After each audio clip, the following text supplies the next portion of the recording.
Good afternoon, Amsterdam. Goedemiddag, as we say in Afrikaans on my side of the world. I would like to send my greetings to all those gathered. Your Holiness, Your Eminence, Your Excellencies, students, ladies and gentlemen. Last year, as you will have heard from my South African colleagues, we were told on the 22nd of April that most taps across Cape Town, a city of 4 million people, would be turned off. Day zero would arrive when water in dams supplying Cape Town would reach less than 13%. Schools and businesses would have to shut, people would have to queue to fetch water, and the police were to be mobilized to quell potential fights over access to water. After 3 years of the driest winters on record and a 1 in 300-year drought, the dams were nearly empty. Cape Town rallied as never before and will reduce water demand by a massive 50%.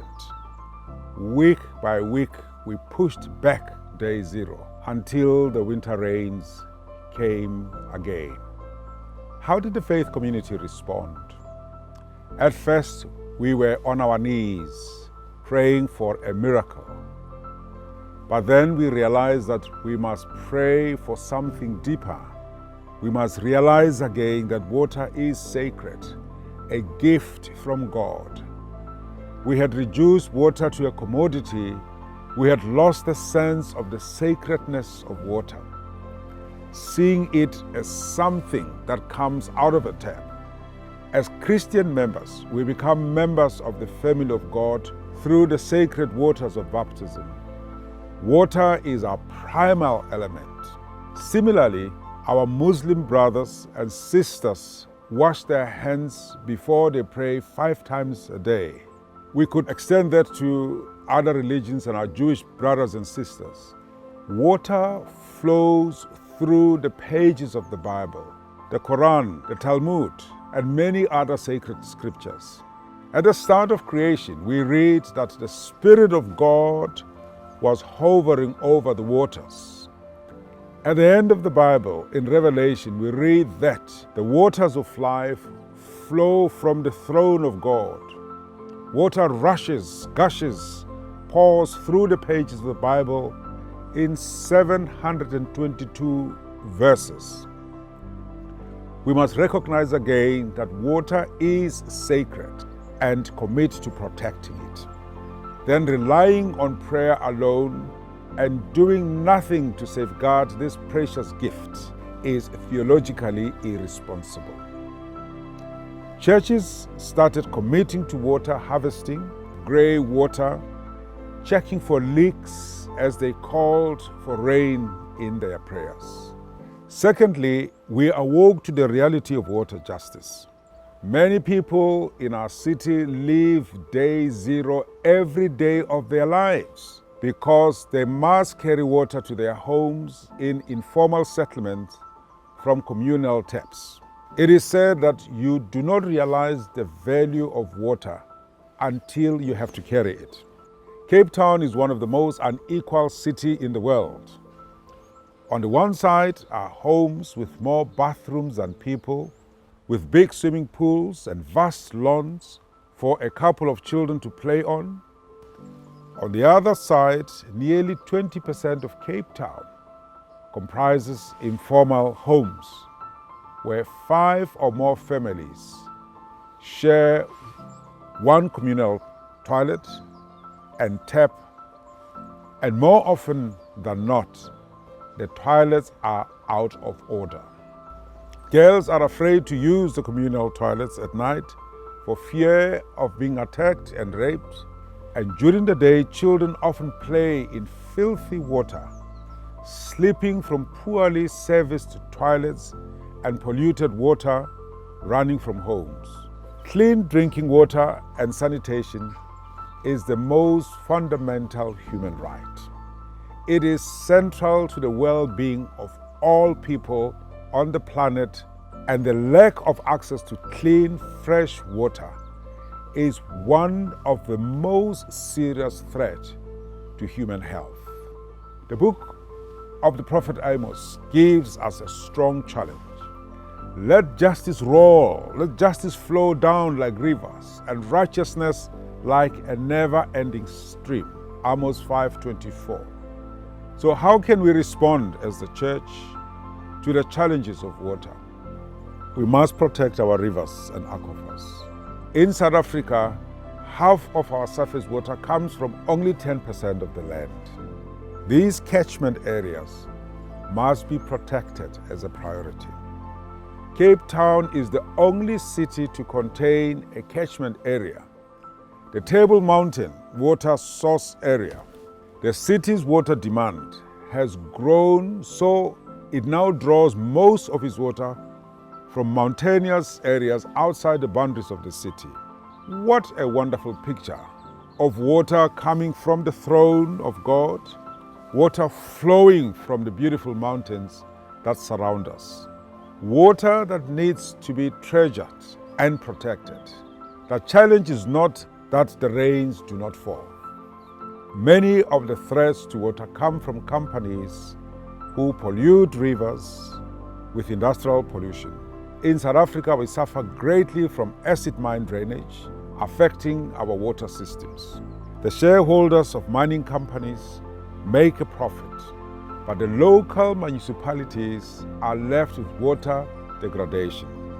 Large corporate firms are also responsible, as the runoff from artificial fertilizers and pesticides pollutes the rivers.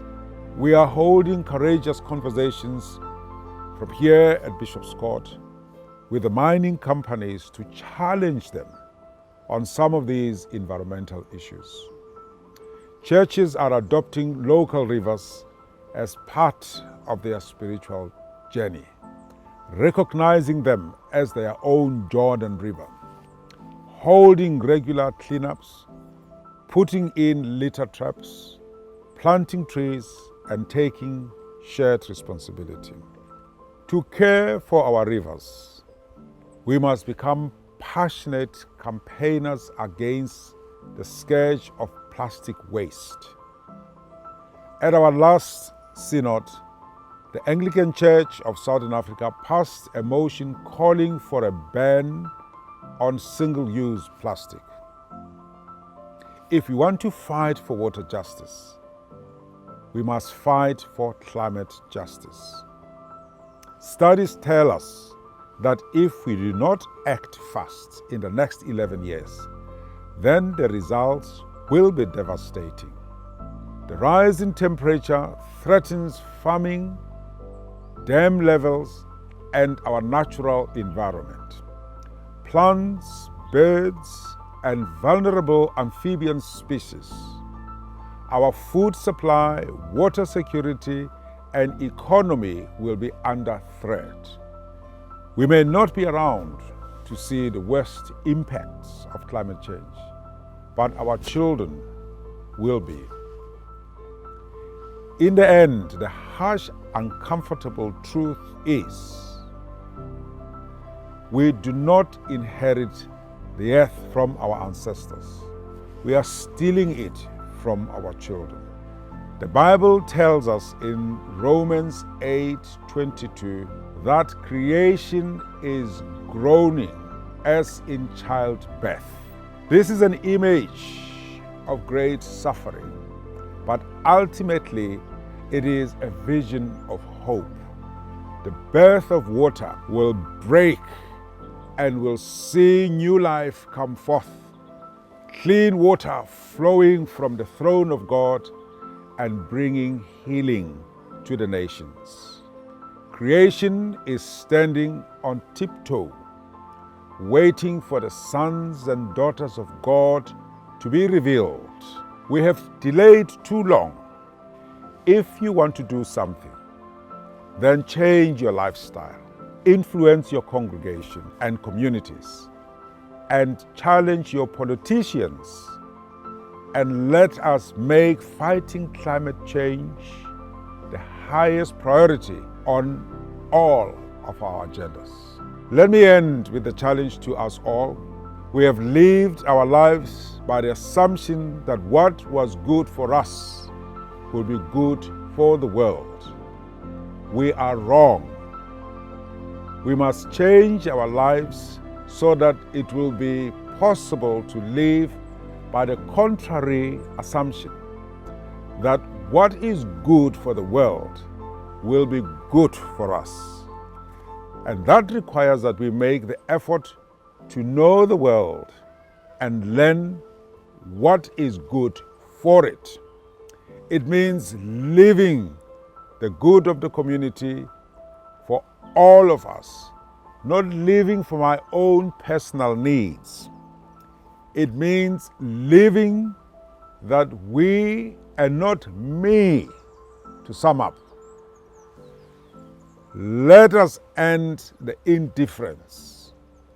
Let us end our indifference to the importance of water and its centrality in our faith and our lives. The opposite of love is not hate, it is indifference. The opposite of faith is not heresy, it is indifference.